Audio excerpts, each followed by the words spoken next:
Esther, chapter 8. On that day King Ahasuerus gave Queen Esther the house of Haman, the enemy of the Jews. And Mordecai came before the king, for Esther had told how he was related to her. So the king took off his signet ring, which he had taken from Haman, and gave it to Mordecai. And Esther appointed Mordecai over the house of Haman. Then Esther spoke again to the king.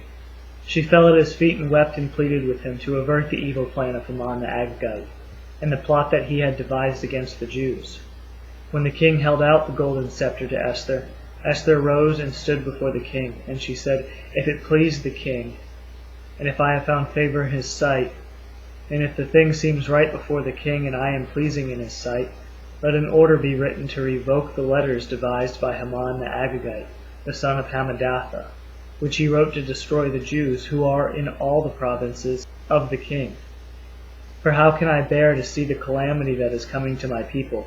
Or how can I bear to see the destruction of my kindred?" Then King Ahasuerus said to Queen Esther and to Mordecai the Jew, "Behold, I have given Esther the house of Haman, and they have hanged him on the gallows, because he intended to lay hands on the Jews.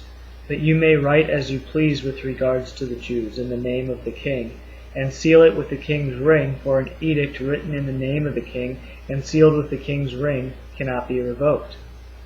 The king's scribes were summoned at that time in the 3rd month, which is the month of Sivan, on the 23rd day, and an edict was written, according to all that Mordecai commanded, concerning the Jews, to the satraps and the governors and the officials of the provinces from India to Ethiopia, 127 provinces, to each province in its own script, and to each people in its own language, and also the Jews in their script and their language. Mordecai wrote in the name of Ahasuerus, sealed the dispatches with the king's signet ring, and sent them by mounted couriers, who rode fast horses, especially bred for the king.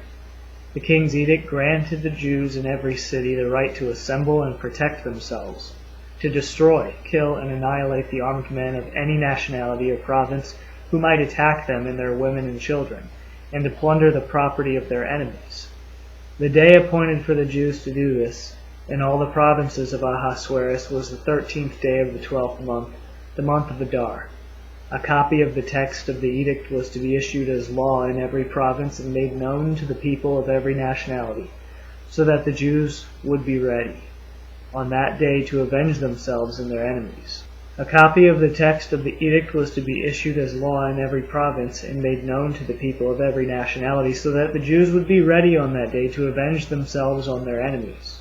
The couriers, hastened and impelled by the king's command, went out riding on the royal steeds, and the decree was given out at the citadel in Susa. Then Mordecai went out from the presence of the king in royal robes of blue and white, with a large crown of gold and a garment of fine linen and purple, and the city of Shushan shouted and rejoiced. The Jews had light and gladness and joy and honor, and in every province and in every city, whithersoever the commandment and the decree came, the Jews had joy and gladness, a feast and a good day, and many of the people of the land became Jews, for fear of the Jews fell upon them.